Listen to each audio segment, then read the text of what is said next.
Viewers, स्वागत है आपका स्मॉल टिप्स बिग रिजल्ट में। आज हमारे साथ है मिस्टर दिनेश रावत, जिनका ज़िंदगी की हर गलियों का अनुभव है। तो जैसे कि आपको पता है, पिछले वीडियो में दिनेश जी ने बताया था कि उनकी ज़िंदगी में कैसी कैसी कहानियाँ हैं, उन्होंने ज़िंदगी में आगे कैसे बढ़े। तो आइए आज हम और जानते हैं उनकी लाइफ के बारे में, उनकी ज़िंदगी के बारे में। तो दिनेश जी, आप बताइए कि आपने बोला था पिछले वीडियो में कि जब आप नौकरी करते थे आपके पास पैसा नहीं था, रहने का कुछ घर नहीं था। तो जैसे कि हमको पता है बिजनेस करने के लिए कुछ इन्वेस्ट करना पड़ता है, तो आप ये बिजनेस बिना पैसे के कैसे स्टार्ट किए? तो हमें कुछ बताइए इसके बारे में।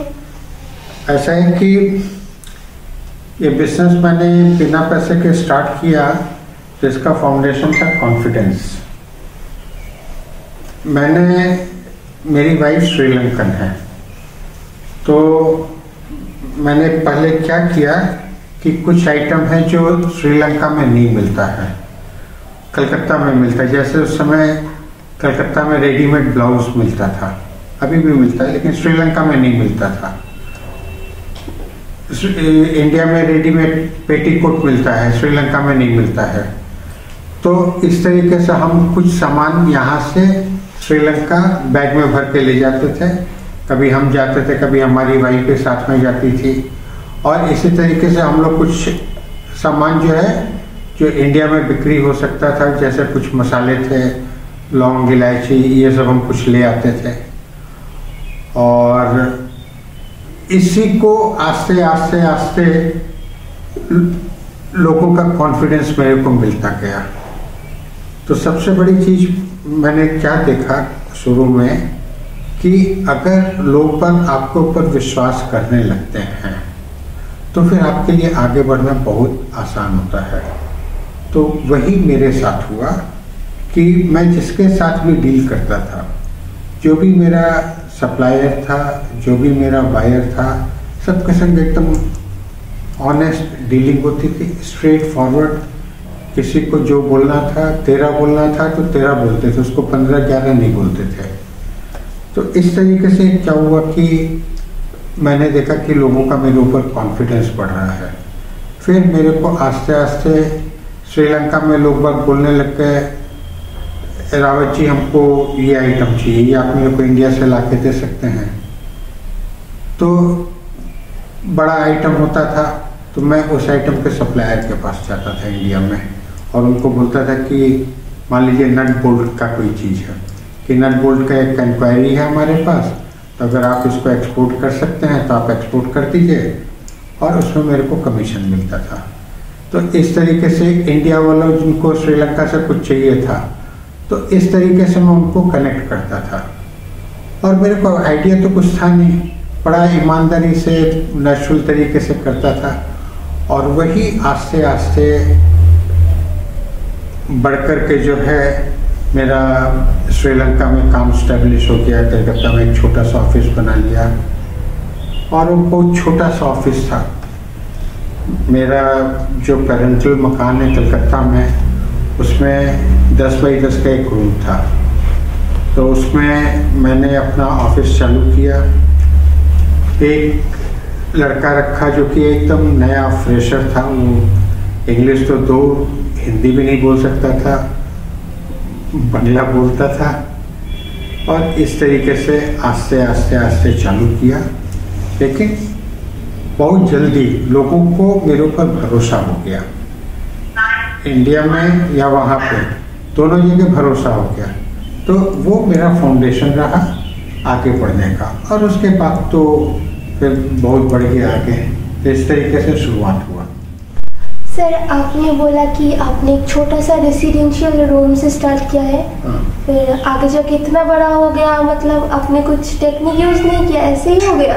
नहीं, ऐसे तो होता है, ऐसे होता तो फिर सभी कोई कर लेते हैं। सर वही, मतलब कैसे किया आपने, ये सब प्लीज हमें बताइए। ऐसा है कि मैंने स्टार्ट किया 1986 में अपना एक हमारे पुराने मकान में, बैकवर्ड मकान है, उसमें एक छोटे से रूम में मैंने स्टार्ट किया। और 3 साल तक बहुत पापड़ बेलना पड़ा और इतना बुरा हाल होता था कि बताने योग्य नहीं है। फैमिली चलाना तो हमारे लिए बड़ा मुश्किल था ही, साथ में हमने जैसा बताया कि मैं श्रीलंका जाता था, तो श्रीलंका कैसे जाता था? श्रीलंका में जाता था अपने घर से हावड़ा स्टेशन लोकल बस में, और फिर वहाँ पे सेकंड क्लास नॉर्मल, वो भी एसी नहीं, उससे चेन्नई जाता था। और फिर वहाँ से जब ट्रेन थी तो ट्रेन से जाता था, उसके बाद मेरे को प्लेन से जाना पड़ता था क्योंकि रामेश्वरम का रूट बंद हो गया था। तो इस तरीके से जाना पड़ता था और मेरे पास इसके लिए भी पैसा नहीं होता था, मेरे पास ट्रेन का टिकट खरीदने का पैसा नहीं होता था। ऐसी परिस्थिति में चलना पड़ता था, तो उसमें इधर उधर करके चलता था और इस तरीके से बहुत मेहनत से 3 साल चलाया और 3 साल अच्छा नहीं चला। लोगों का मेरे ऊपर कॉन्फिडेंस तो होता चला गया, लेकिन वो एक्सपोनेंशियल ग्रोथ नहीं होता था। और अवस्था ये थी कि मेरे 3 बच्चे थे जब मैंने स्टार्ट किया। 3 साल, 2 साल, 1 साल के समझ लीजिए 3 बच्चे थे, और घर चलाने में अगर 4-5 हज़ार रुपया खर्चा होता था तो वो मेरी इनकम नहीं, इनकम महीने में 1-8 हज़ार की होती थी, और इसको मैं फिलअप करता था कुछ लोन्स लेकर के, रिलेटिव से, फ्रेंड से, माँ से, भाई से, इस तरीके से लेकर के। और उस समय मैं सोचता रहता था कि मैं क्यों सक्सेसफुल नहीं हूँ। इतने सारे लोग हैं जो सक्सेसफुल हैं, जो प्लेन में घूमते हैं, 5 स्टार होटल्स में रहते हैं, अपना बंगला बनाते हैं, यूरोप और सब जगह हॉलीडे बनाने जाते हैं। तो मेरे में क्या कमी है, मैं क्यों नहीं कर सकता हूँ? तो ये चीज़ मेरे को हमेशा चुभती रहती थी। उस समय मेरे को नहीं मालूम था कि एक टेक्नोलॉजी होती है, एक सक्सेस की एक मेथड होता है, टेक्नोलॉजी है। इसको पर्सनल अचीवमेंट टेक्नोलॉजी बोलते हैं या पर्सनालिटी डेवलपमेंट बोलते हैं। पर्सनालिटी डेवलपमेंट में बहुत सारी चीज़ें हैं, पर्सनल अचीवमेंट टेक्नोलॉजी होता है। तो इसको मेरे को बहुत स्टडी करना पड़ा। जब 2 साल मैं एकदम सक्सेसफुल नहीं हो पा रहा था, तब मेरे हाथ में एक किताब लगी, और वो कैसे लगी वो भी बहुत बड़ा संयोग है। ये है वो किताब, लॉ ऑफ सक्सेस। इसमें मैंने 28/2/2001 को एक नोट लिखा है, this is the book which changed me from an ordinary person in the crowd to a person that I am today। यानी कि भीड़ में मैं एक था, लेकिन आज मैं भीड़ में एक नहीं हूँ। और ये वो किताब है, इस किताब ने मेरा जीवन परिवर्तन कर दिया। इस किताब के बारे में भी मैं शेयर करना चाहूँगा। तो ये पुरानी किताब है, ये तब मेरे लिए एक क्या बोलते हैं धर्म ग्रंथ बन गया है, मेरे लिए देवता के समान बन गई है ये पुस्तक। और ये उसकी अभी नई पुस्तक है, और ये पुस्तक कोई रेयर नहीं है, डिफिकल्ट नहीं है, सबसे ज़्यादा बिकने वाली पुस्तकों में से एक है। बड़ी आसानी से सबको मिल सकती है, और जो भी सक्सेस करना चाहते हैं इसको ज़रूर खरीदें। इस किताब का मूल्य ज़्यादा से ज़्यादा 500 रुपया है, 495 इसका मूल्य है। तो ये क्या बोलें, this is the real nectar, ये जो सक्सेस की जितनी थ्योरीज हैं। तो इसको मैंने 2 साल बहुत स्टडी किया, और उसके बाद से जो है मेरे को एक रास्ता मिला। फिर आपका बिजनेस इतना बड़ा हो गया। हाँ।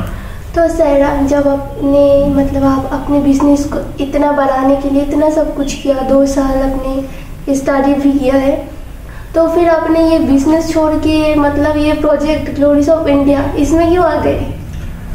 नहीं, बिजनेस के बाद तो मैं ग्लोरीज ऑफ इंडिया में आने से पहले मैं ग्रीन मॉल में आया। अच्छा। इसके पहले ऐसा है कि मेरा जो चरित्र रहा शुरू से मेरा एक नेशनलिस्ट एटीट्यूड रहा।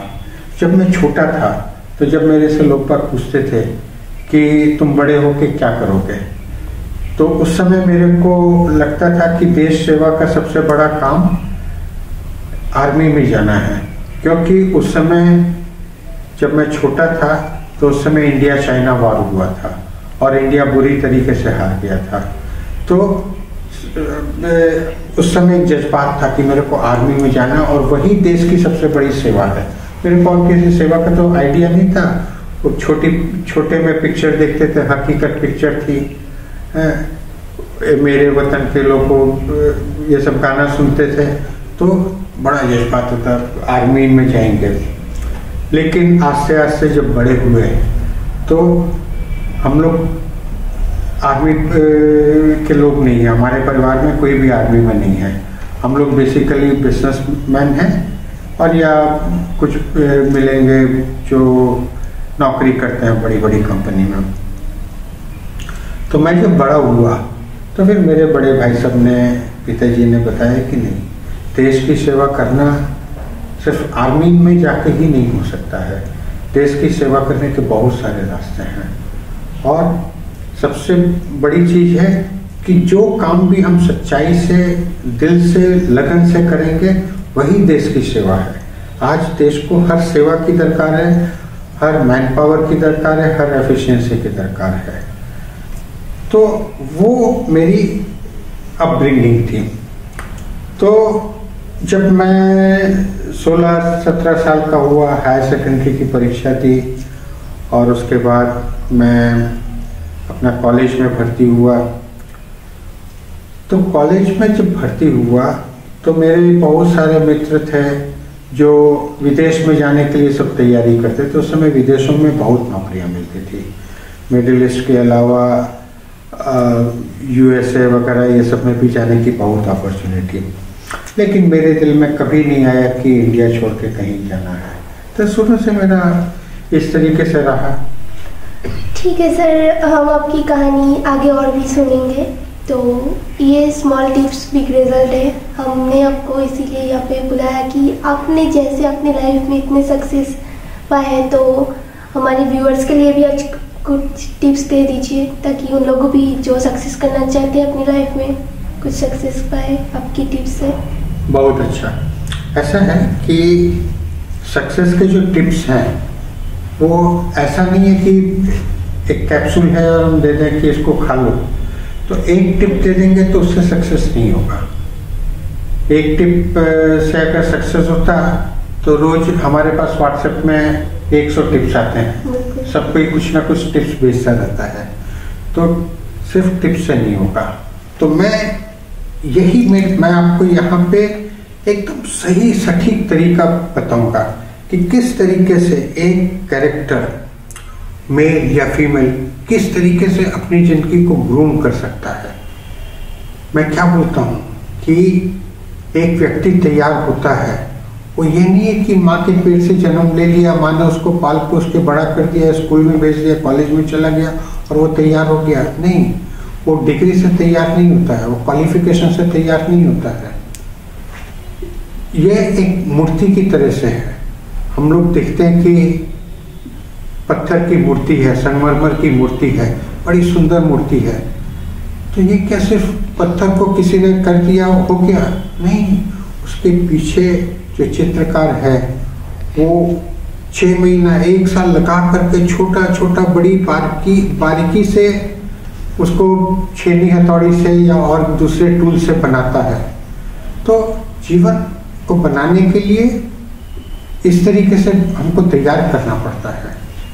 तो ये मुश्किल भी है और मुश्किल नहीं भी है, क्योंकि हम कोई भी कार्य करते हैं जिंदगी में, वो पहले मुश्किल होता है, जब हम उसको करने लगते हैं तो आसान हो जाता है।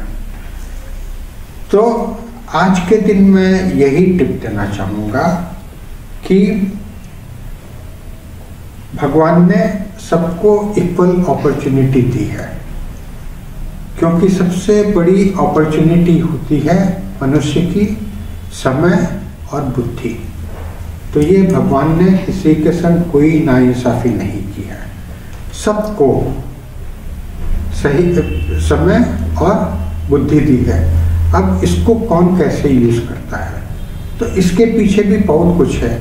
ये नहीं कि मैं उसको अच्छी तरीके से यूज करना चाहता हूँ तो कर लूँगा, नहीं, उसके पीछे मेरा बैकग्राउंड है, मेरा मेंटल प्रोग्रामिंग क्या है, बहुत सारी चीज़ें हैं। तो आज के दिन मैं सिर्फ इतना बोलना चाहूँगा कि ये एक टेक्नोलॉजी है।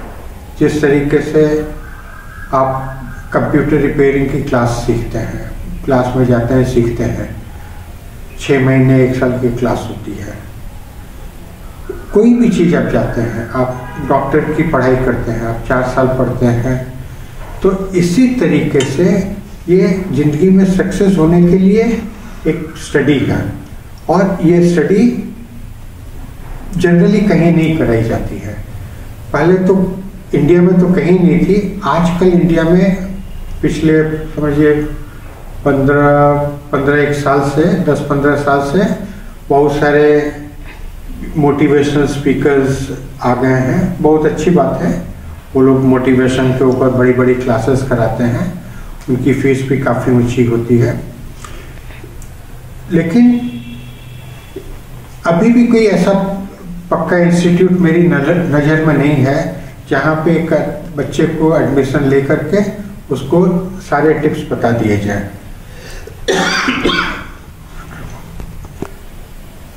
तो इसमें मेन चीज़ क्या है कि हम लोग को एक गोल बनाना पड़ता है, फिर वो गोल के लिए हमको क्या क्या कैपेबिलिटीज़ की आवश्यकता है वो समझना पड़ता है, फिर उसको कैसे पाएं ये समझना पड़ता है। इसकी सिस्टम है, काफ़ी सिस्टम है जो मैंने प्रैक्टिकल लाइफ में किए।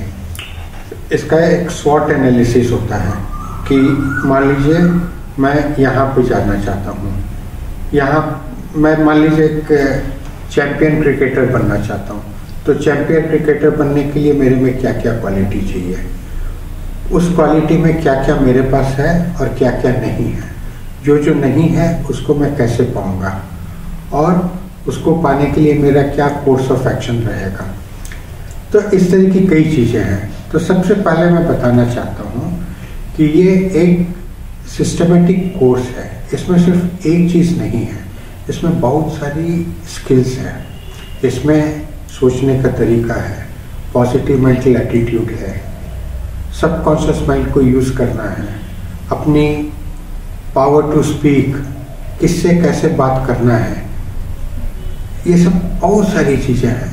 तो मैं सबके बारे में एक एक करके आपसे चर्चा करूँगा। तो आज जो मैं बताना चाह रहा हूँ, point number 1, anybody can succeed. उसका कोई भी क्वालिफिकेशन हो, कहीं भी रहता हो, कुछ भी उसका फैमिली बैकग्राउंड हो, he should be ready for a change. तो उसके बाद लाइफ के कुछ फार्मूलाज हैं, सक्सेस के फार्मूलाज हैं, उस फार्मूला से कोई भी सक्सेस हो सकता है। और इसके एग्जांपल्स हमारे पास दुनिया में सैकड़ों हैं, सिर्फ दिनेश रावत नहीं है, बाबा रामदेव, उसने सारे मल्टीनेशनल्स को इंडिया में हिला करके रखा है, और कितना बड़ा उसने जो है आयुर्वेदिक इंस्टीट्यूशन बना लिया है। उसका क्या बैकग्राउंड है, एक गांव में रहता था, स्कूल नहीं गया। लाल बहादुर शास्त्री का हम लोग सबको ही जानते हैं, नरेंद्र मोदी का हम लोग सबको ही जानते हैं। तो ऊपर चढ़ने का रास्ता सबके लिए है, ये कोई डिग्री के ऊपर निर्भर नहीं है, ये कोई फैमिली बैकग्राउंड के ऊपर नहीं है, ये इसके ऊपर निर्भर नहीं है कि आप शहर में रहते हैं कि गांव में रहते हैं, कुछ नहीं। आपका जज्बा होना चाहिए कि मेरे को सक्सेस होना है, और उसके बाद रास्ते अपने आप निकलते चले जाएंगे। जैसे मैं यहाँ से गाड़ी लेकर के बम्बई जाता हूँ, तो मेरी गाड़ी 50 फुट से ज़्यादा नहीं देख सकती है अंधेरे में, लेकिन मैं लेके जाता हूँ कि हाँ मैं चला जाऊँगा। तो उसके बाद जैसे जैसे मैं गाड़ी में आगे बढ़ता हूँ और रास्ता क्लियर होता जाता है, तो जो प्रण करता है कि हमको सक्सेस करना है उसको रास्ता मिलता चला जाता है। और जो पहले ही सोचता है कि हम ये करेंगे तो ये कैसे होगा, तो वो कैसे होगा, तो ये बाधा है कि ये हम नहीं कर पाएंगे, इसको कैसे फेस करेंगे, तो वो तो पहला कदम ही नहीं उठा पाता है। तो 1000 मील की जर्नी जो है स्टार्ट कहाँ से होती है? एक कदम से होती है।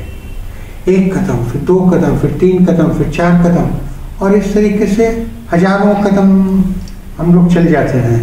आज मैं ये वीडियो बना रहा हूँ, आज मेरी वीडियो की क्वालिटी बहुत नॉर्मल है, हमारा कैमरा साउंड सेटअप सब बहुत नॉर्मल है, लेकिन मैंने चालू किया ना, ये आस्ते आस्ते बहुत बढ़िया सेटअप हो जाएगा, बहुत बढ़िया हमारी वीडियो की क्वालिटी हो जाएगी। तो हर चीज़ की शुरुआत करना पड़ता है, शुरुआत के बाद तो फिर स्काई इज द लिमिट। तो बहुत बहुत धन्यवाद। तो दिनेश जी आपका बहुत बहुत धन्यवाद कि आप हमारे शो में आए।